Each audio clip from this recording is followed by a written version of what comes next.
GPRS। जो आप जानते हो वो नहीं, ये है guaranteed purchase cost return system.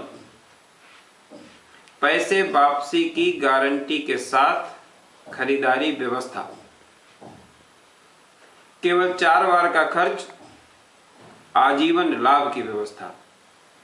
रोजगार, व्यापार, सुरक्षा, पर्यटन, धर्म की सरल व्यवस्था। मजबूत देश, संपन्न समाज, भ्रष्टाचार खत्म होने की व्यवस्था। समस्त देशवासियों को यथोचित अभिवादन। कहना यह है कि हम सब हिंदुस्तानी बड़े महान हैं, जो कठिन स्थितियों में भी अपनी आध्यात्मिक शक्तियों के सहारे जीवन के सभी गमों में खुशियां ढूंढ लेते हैं। मैं आपका ध्यान उन परेशानियों की ओर लाना चाहता हूं जो केवल मानव जनित विकास से उत्पन्न हुई हैं और जिन्हें दूर करने के लिए वर्तमान सत्ता व पार्टियों के तरीकों से हटकर स्वतंत्र आजाद भारत राष्ट्र की सोने की चिड़िया की छवि की जरूरत है। इसलिए नारा यह बनाइए कि लेन देन का पूरा लाभ बराबर करो, बराबर करो, न मांगो और लड़ो मत, अधिकार लो, अधिकार लो। अपना धन केवल खर्च नहीं, लाभवान करो, लाभवान करो। खून पसीने की सत्ता आधीन करो, आधीन करो। आप सभी सहमत होंगे कि पिछले कई सौ वर्षों से यदि विकास हुआ है तो उसके साथ साथ विभिन्न अनगिनत समस्याएं भी उत्पन्न हुई हैं और इन समस्याओं के विकराल रूप ने विकास का आनंद केवल 10% लोगों तक सीमित कर दिया और 90% हम लोग इससे दूर केवल समस्याओं में जीने पर मजबूर हैं।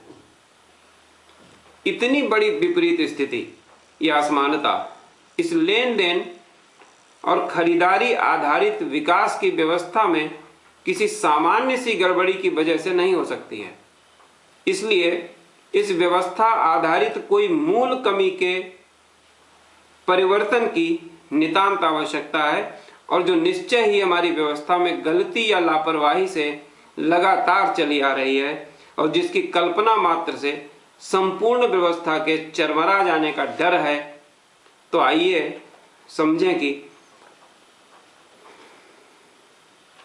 हमारी इस लेन देन और खरीदारी व्यवस्था के मुख्य 5 स्तंभ हैं।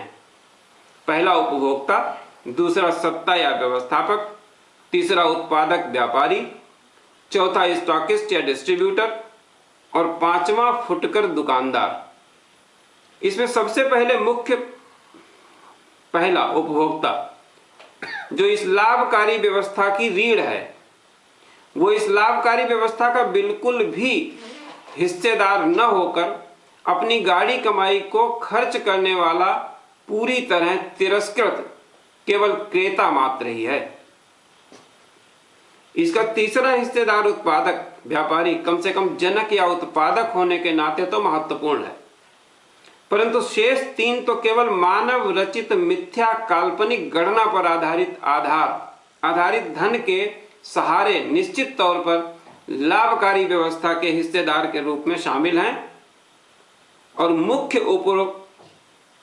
उपभोक्ता को छोड़कर शेष चारों वर्ग या उन पर आधारित और सीधे जुड़े केवल यही 10% लोग विकास और आनंद के हिस्सेदार दिखाई देते हैं। कितनी विचित्र सी बात है कि सबसे मुख्य 90% उपभोक्ता इस निरंतर निश्चित लाभकारी व्यवस्था में बिल्कुल भी हिस्सेदार नहीं है और ऐसा न जाने कब से चला आ रहा। ये तो ऐसा है जैसे 10 लोगों के एक परिवार में 9 कमाऊ पूत लेन देन की गणना की जानकारी के अभाव में निरंतर मुसीबतों में रहते हुए भी एक कर्महीन नाकारा परंतु केवल लेन देन की गणना के जानकार या माहिर को सम्मान और जीवन के मजे दिलाते चले जा रहे हैं। अतः एक बिल्कुल नई शुरुआत करनी होगी, क्योंकि आज समझाना है तुम्हें अपने ही बीच झूठ फरेब के ढेर पर बैठे लोगों को, जिसमें ठीक अर्जुन की भांति अपनों से ही विरोध के कड़वे एहसास का कष्ट होगा। आजादी से पहले ठीक था, विरोधी अंग्रेज थे और उनकी पहचान भी रंग भेद के कारण आसान थी। हमारे लिए गैर थे वो, इसीलिए विरोध पूरी तरह जायज व उत्साहजनक था। आज खुशी नहीं होगी इस विरोध में, आधी खुशी होगी तो आधा गम भी होगा अपने ही कर्णधारों के गलत साबित होने का, ठीक महाभारत के परिणाम जैसा ही।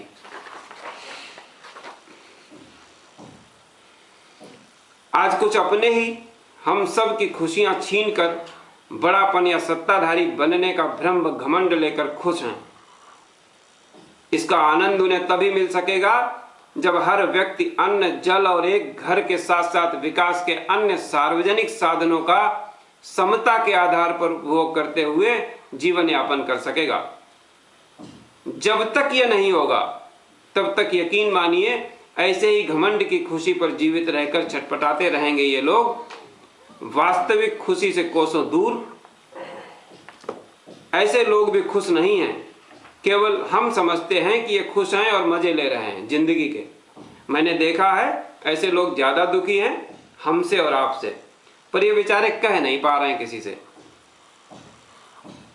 आइए अब हमारी इन सारी समस्याओं की जननी, एक मुख्य जड़ धन को विस्तार से जाने, क्योंकि इसी के सदुपयोग की कमी के कारण ही समाज में सारी कुरीतियां व्याप्त हुई हैं। अर्थात सर्वप्रथम इसका दूसरों की भांति लाभ लेना सबसे ज्यादा जरूरी है।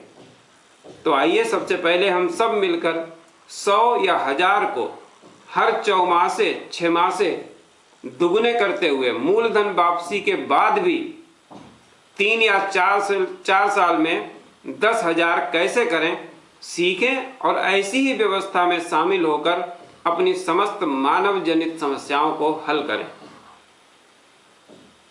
मुझे अपने अनुभव को व्यावहारिक रूप में समझाने हेतु आपसे मात्र 100 या 1000 रुपए की 4-6 माह में निश्चित दुगने लाभ पर आधारित सहयोग की अपेक्षा है। सच मानिए, महत्वपूर्ण यह नहीं है कि आप कितना खर्च करते या कर पाते हैं, महत्वपूर्ण यह है कि इस खर्च को क्या समझ कर करते हैं। कहना ठीक होगा कि समझ कर का मतलब बुद्धि एवं विवेक से तर्क आधारित है, न कि रटी रटाई प्रथा स्वरूप यह कहकर कि ऐसा ही होता है, पैसे दो सामान लो, पैसा देते ही खत्म और सामान खाकर हजम। ये जो हर 15 दिन पर पैसा और सामान दोनों खत्म करने की व्यवस्था को सच मानकर आप और हम सब चुपचाप चलकर हर 15 दिन या 1 माह पर आर्थिक रूप से पूरे जीवन को खत्म करते जाते हैं, अर्थात प्रत्येक माह अपने जीवन के सबसे महत्वपूर्ण आर्थिक पहलू को ताउम्र कंगाल करते जाने की व्यवस्था पर चलने के बजाय सोचें कि आपकी हर खरीदारी के खर्च को कैसे ताउम्र लाभप्रद व्यवस्था में शामिल करने वाली ये नई सी बात केवल विचित्र ही है या वास्तव में असीमित फायदेमंद व वास्तविक भी। इसके लिए आपको केवल खरीदारी करने की जगह सुधारनी है, जिससे धन का लाभ सीधे नीचे तक मिलने की व्यवस्था अपने आप हो जाएगी। आइए समझें कि कैसे ये छोटा सा समझने हेतु सहयोग मन चाहे कुल अधिकतम 3 वर्षों में और कम से कम 6 माह में ही वास्तविक आजादी में बदल सकता है। अतः आंकड़ा आधारित सर्वोपरि वास्तविक आर्थिक आजादी की ओर अपेक्षित इस कदम को सहयोग देकर प्रोत्साहित करें और मांगने के बजाय बुद्धि के स्तर पर अधिकार के साथ लेना सीखें। अतः यदि आप उपरोक्त गणना आधारित जनहित में अतुलनीय एवं नितांत आवश्यक व्यवस्था लागू कराए जाने हेतु सहमत हों तो आगामी लोकसभा चुनाव में अपनी पूरी ताकत एवं मनोयोग से लड़कर सत्ता हथियाने के उद्देश्य में भागीदार बनने हेतु तुरंत संपर्क करें। यकीन मानिए लक्ष्य मुश्किल अवश्य है, परंतु 120 करोड़ जनता के सीधे हित से जुड़े मुद्दे के कारण अवश्य संभावी है। सत्य तो यह है कि यदि सत्ता न भी मिले तो भी उक्त बाजार व्यवस्था के जनहित में सुधारवादी होने के कारण सत्ता पर समाज का सीधा नियंत्रण निश्चित है। स्पष्टतया पूरे देश से समाज हित में निरंतर अग्रणी सशक्त विचारधारा वाले ईमानदार लोगों से अनुरोध है कि वे उपरोक्त वैचारिक पद्धति आधारित आगामी लोकसभा चुनाव लड़ने एवं लगभग निश्चय ही विजय की विस्तृत जानकारी है तो तुरंत मिले या देश के कहीं भी रहने वाले अपने जानकार इच्छुक को उक्त महत्वपूर्ण सूचना देकर यश के भागीदार बने।